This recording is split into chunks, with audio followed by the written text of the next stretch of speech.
ನಮಸ್ತೆ, ಹೇಗಿದ್ದೀರಲ್ಲ? ನೆಕ್ಸ್ಟ್ ಪ್ರಶ್ನೆಗೆ ಹೋಗುವ.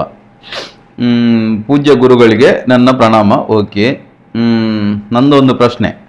ಮಾನವ ಜನ್ಮ ಪಡೆಯಬೇಕಾದ್ರೆ 84 lakhs ಜೀವಿ ಹುಟ್ಟಿದ ನಂತರ ಮಾನವ ಜನ್ಮನ? ಪ್ಲಾಂಟ್ಸ್ 84 lakhs, ಬ್ಯಾಕ್ಟೀರಿಯಾ 84 lakhs, ಕೀಟಗಳು 84 lakhs, ಜೀವಿಗಳು 84 lakhs, ಮಾನವ ಜನ್ಮ ಆಗಿದ್ದೆ ಇದರಲ್ಲಿ ಯಾವ ವರ್ಗ? 4 ವರ್ಗದಲ್ಲೂ ಮಾನವ ಜೀವಿಸ್ತಾನ? ಇದರ ಸರಪಳಿ ತಿಳಿಸಿಕೊಡಿ. ಈ ಪ್ರೋಗ್ರಾಮ್ ಸ್ಟಾರ್ಟ್ ಮಾಡಿದ್ದು ತುಂಬ ಚೆನ್ನಾಗಿದೆ. ಥ್ಯಾಂಕ್ ಯು ಗುರುಗಳೇ. ಈ ಪ್ರೋಗ್ರಾಮ್ ಸ್ಟಾರ್ಟ್ ಮಾಡಿದ್ದು ತುಂಬ ಚೆನ್ನಾಗಿದೆ. ಯಾಕೆಂತ ಹೇಳಿದ್ರೆ ಇಂಥ ಪ್ರಶ್ನೆ ಎಲ್ಲ ಕೇಳ್ಬೋದಲ್ವಾ? ಯಾರು? ದಿನೇಶ್, ಸರಸ್ವತಿಪುರಂ, ಮೈಸೂರು. ನೋಡಿ, ಪ್ರಶ್ನೆಯೇ ಸರಿ ಇಲ್ಲ ನಿಮ್ಮದು, ನೀವು ಅರ್ಥ ಮಾಡಿಕೊಂಡದ್ದು ಹೇಗೆ ಅಂತ. ಓಕೆ, ನೋಡುವ. ನಂದೊಂದು ಪ್ರಶ್ನೆ. ಮಾನವ ಜನ್ಮ ಪಡೆಯಬೇಕಾದ್ರೆ 84 lakhs ಜೀವಿ ಹುಟ್ಟಿದ ನಂತರ ಮಾನವ ಜನ್ಮನ? ಹಾಗೆ ಕರ್ಮ ಸಿದ್ಧಾಂತ ಅಥವಾ ಪುನರ್ಜನ್ಮ ಸಿದ್ಧಾಂತ ಹೇಳ್ತದೆ 84 ಲಕ್ಷ ಜೀವರಾಶಿಗಳಲ್ಲಿ ಹುಟ್ಟಿ ಬರಬೇಕು ಅಂತ.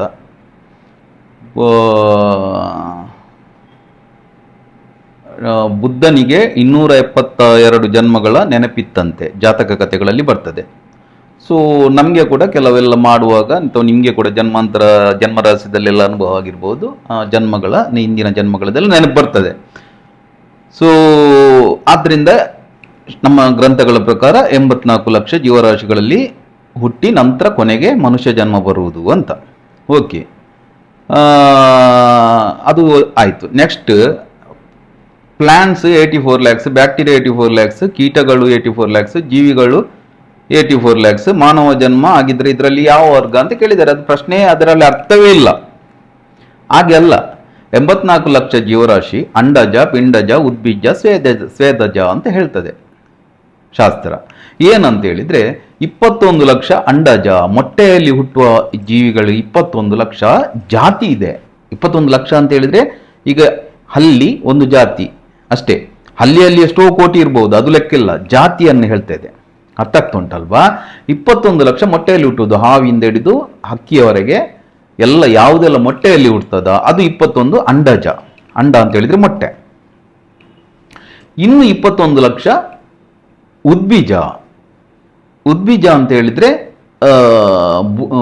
ಮೊಟ್ಟೆಯನ್ನು ಒಡೆದು ಬರುವಂತ ಜೀವಿಗಳು 21 ಲಕ್ಷ ಅಂಡಜ. ಉದ್ಬೀಜ ಅಂತ ಹೇಳಿದ್ರೆ ಭೂಮಿಯನ್ನು ಒಡೆದು ಮೇಲೆ ಬರುವಂತ ಜೀವಿಗಳು 21 ಲಕ್ಷ. ಜಾತಿ ಹೇಳುವುದು 21 ಲಕ್ಷ. ಕೌಂಟಿಂಗ್ ಎಷ್ಟೋ ಇರಬಹುದು. ಈಗ ಮಾನವ ಜಾತಿ ಅಂತ ಒಂದು ಹೇಳಿದ್ರೆ ಅದರಲ್ಲಿ ಎಷ್ಟೋ ಕೋಟಿ ಮನುಷ್ಯರಿದ್ದಾರೆ. ಹಾಗೆ ಸೊ ಭೂಮಿಯನ್ನು ಒಡೆದು ಬರುವಂಥದ್ದು ಯಾವುದು ಅಂತ ಹೇಳಿದ್ರೆ ಗಿಡ ಮರಗಳು, ಸಸ್ಯಗಳು ಏನೆಲ್ಲ ಇದೆ ಅದೆಲ್ಲ 21 ಲಕ್ಷ ಅಂತ ವಿಂಗಡಣೆ ಮಾಡ್ತದೆ. ಇನ್ನು 21 ಲಕ್ಷ ಸ್ವೇದಜ ಅಂತ. ಸ್ವೇದಜ ಅಂತ ಹೇಳಿದ್ರೆ ಬೆವರಿಂದ ಹುಟ್ಟುವಂಥದ್ದು. ಯಾವುದು ಅಂತ ಹೇಳಿದ್ರೆ ಒಂದು ಮೊಟ್ಟೆಯನ್ನು ಒಡೆದು ಬರುವಂಥದ್ದು 21 ಲಕ್ಷ, ಇನ್ನು ಭೂಮಿಯನ್ನು ಒಡೆದು ಬರುವಂಥದ್ದು 21 ಲಕ್ಷ, ಇನ್ನು ತಾನೇ ಒಡೆದು ತಾನೇ ವಿಭಾಗಿಸಿಕೊಂಡು ಹುಟ್ಟುವಂಥದ್ದು 21 ಲಕ್ಷ. ಬ್ಯಾಕ್ಟೀರಿಯಾಗಳು, ವೈರಸ್ ಇದೆಲ್ಲ ಅದರಲ್ಲಿ ಬಂತು ಸ್ವೇದಜದಲ್ಲಿ. ತನ್ನ ಬೆವರಿನಿಂದಲೇ ತಾನು ಒಡೆದು ಹೊರಗೆ ಬರುವುದಂತ ಒಂದು ಉಪಮೆಯಲ್ಲಿ ಹೇಳುವುದು. ಅಂದ್ರೆ ಅದೆಲ್ಲ ಕೋಶಗಳು ವಿಭಜನೆ ಆಗುವ ಮೂಲಕ ಹುಟ್ಟುವುದಲ್ವಾ. ಇನ್ನು 21 ಲಕ್ಷ ಪಿಂಡಜ. ಪಿಂಡಜ ಅಂತ ಹೇಳಿದ್ರೆ ಗರ್ಭವನ್ನು ಒಡೆದು ಬರುವಂಥದ್ದು. ಯಾವುದು ಮ್ಯಾಮಲ್ಸ್ ಏನೆಲ್ಲ ಇದೆ, ಗರ್ಭಧಾರಣೆ ಮಾಡಿ ಮಗುವನ್ನು ಹೆರುವಂತ ಯಾವುದೆಲ್ಲ ಜೀವಿಗಳಿದೆ ಅದರಲ್ಲಿ ಮನುಷ್ಯ ಕೂಡ ಬಂದ. ಇದು 21 ಲಕ್ಷ. ಟೋಟಲ್ 84 ಲಕ್ಷ ಜೀವರಾಶಿಗಳು ಅಂತ ಹೇಳಿದ್ದು. ಅದರಲ್ಲಿ ಕೊನೆಯ ಸ್ಟೇಜ್ ಮನುಷ್ಯ ಅಂತ ಹೇಳ್ತದೆ. ಅದರ ಮೊದಲು ನಾಯಿ, ನಂತರ ಗೋವು, ನಂತರ ಮನುಷ್ಯನ ಜನ್ಮ ಬರ್ತದೆ. ಕೊನೆಗೆ 84 ಲಕ್ಷ ಜೀವರಾಶಿಗಳಲ್ಲಿ ಹಾದು ಬರಬೇಕು ಅಂತ ವರ್ಣನೆ ಬರ್ತದೆ. ಇದೊಂದು ಕ್ಲಿಯರ್ ಆಯಿತು. ಮಾನವ ಜನ್ಮ ಇದರಲ್ಲಿ ಯಾವ ವರ್ಗ ಅಂತ ಹೇಳಿದ್ರೆ ಪಿಂಡಜದಲ್ಲಿ ಬರ್ತದೆ ಮಾನವ ಜನ್ಮ. 4 ವರ್ಗದಲ್ಲೂ ಮಾನವ ಜೀವಿಸ್ತಾನ ಅಂತ ಹೇಳಿದ್ರೆ ನಂಗೆ ಅರ್ಥ ಆಗ್ಲಿಲ್ಲ ಏನಂತ. ಇದರ ಸಳಪಳಿ ಹೇಳಿದೆ. ಈ ಪ್ರೋಗ್ರಾಮ್ ಸ್ಟಾರ್ಟ್ ಮಾಡಿದ್ದು ಓಕೆ, ಇದೆಲ್ಲ ಅರ್ಥ ಆಯ್ತಲ್ವಾ? ಸೊ ಈ 94 ಲಕ್ಷ ಜೀವರಾಶಿಗಳಲ್ಲಿ ಜೀವಿ ಹಾದು ಬರ್ತದೆ.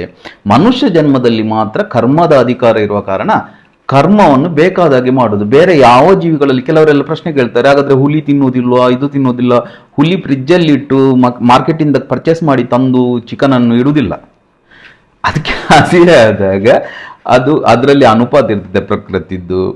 ನಿಮ್ಮ ಥರ 140 ಕೋಟಿ ಹುಟ್ಟಿ ಇಡೀ ಭೂಮಿಯನ್ನು ವ್ಯಾಪಿಸಲಿಲ್ಲ. ಒಂದು ಇಷ್ಟು ಜಿಂಕೆ ಅಂತ ಇದ್ರೆ ಒಂದು ಸಾವಿರಾರು ಜಿಂಕೆ ಇದ್ರೆ ಒಂದು 2-3 ಹುಲಿ ಇರ್ತದೆ, ಅರ್ಥ ಆಯ್ತಲ್ವಾ? ಅದಕ್ಕೆ ಹಸಿವೆ ಆದಾಗ ತಿನ್ನೋದು ಬ್ಯಾಲೆನ್ಸ್ ಮಾಡ್ಲಿಕ್ಕೆ ಇರುವಂಥದ್ದು. ಅದಕ್ಕೆ ಬೇರೆ ಕರ್ಮದ ಅಧಿಕಾರ ಇಲ್ಲ. ಜಿಂಕೆ ಅಂತ ಹೇಳಿದ್ರೆ ಹುಲ್ಲೇ ತಿನ್ಬೇಕು. ಒಬ್ಬ ಪಿಜ್ಜಾ ತಿನ್ನುವುದು, ಒಬ್ಬ ಬರ್ಗರ್ ತಿನ್ನುವುದು, ಒಬ್ಬ ಚಿತ್ರಾನ್ನ ತಿನ್ನುವುದು ಆಗಿಲ್ಲ. ಹುಲಿ ಅಂತ ಹೇಳಿದ್ರೆ ಅದು ನಾನ್ ವೆಜ್ ತಿನ್ನುವುದು. ಸೊ ಈ ರೀತಿ ಎಲ್ಲ ಜೀವಿಗಳಲ್ಲಿ ಹೆಬ್ಬಾವು ಅಂತ ಹೇಳಿದ್ರೆ ಸುಸ್ತಿ, ಮಂಗ ಅಂತ ಹೇಳಿದ್ರೆ ಚಪಲತೆ, ಏನೇನೆಲ್ಲ ಒಂದೊಂದು ಮನಸ್ಸಿನ ವಿಕಾರಗಳು ಮನುಷ್ಯನಲ್ಲಿ ಏನೆಲ್ಲ ಇದೆ, ಆ ಒಂದೊಂದು ವಿಕಾರಗಳಿಗೆ ಒಂದೊಂದು ವರ್ಗ ಅಂತ ಇದೆ. ನಾಯಿ ಅಂತ ಹೇಳಿದ್ರೆ ನಿಯತ್ತು. ಸೊ ಈ ರೀತಿ ಎಲ್ಲ ಆ ಒಂದೊಂದು ಹಾದು ಬಂದು ಕೊನೆಗೆ ಮನುಷ್ಯ ಜನ್ಮದಲ್ಲಿ ಇದೆಲ್ಲ ಮಿಕ್ಸ್ ಆಗಿರ್ತದೆ. ಆದ್ರಿಂದ ನಾವು ಅದನ್ನು ಕರ್ಮವನ್ನ ಯೋಚನೆ ಮಾಡಿ ನಾವು ಮಾಡಿದರೆ ಕರ್ಮದ ಮೇಲೆ ಅಧಿಕಾರ ನಮಗೆ ಇರುವ ಕಾರಣ ನಾವು ಮಾಡಿದಾಗ ಮುಂದಿನ ಜನ್ಮ ನಿರ್ಧಾರ ಆಗ್ತದೆ. ಇಲ್ಲದಿದ್ದರೆ ಪುನಃ 84 ಲಕ್ಷ ಜೀವರಾಶಿಗಳ ಆ ಸರ್ಕಲ್ಗೆ ಹೋಗಬೇಕು ಅಂತ ಇರುವಂಥದ್ದು. ಇದೆಲ್ಲ ಲಾಜಿಕಲಿ ನಾವು ಪ್ರೂವ್ ಮಾಡಲಿಕ್ಕೆ ಆಗುದಿಲ್ಲ. ಆದ್ದರಿಂದ ನೀವು ಕೇಳಿದ್ದಕ್ಕೆ ನಾನು ಹೇಳ್ತಾ ಇದ್ದೇನೆ. ಓಕೆ, ಸೊ ಮುಂದಿನ ಪ್ರಶ್ನೆಗೆ ಹೋಗುವ.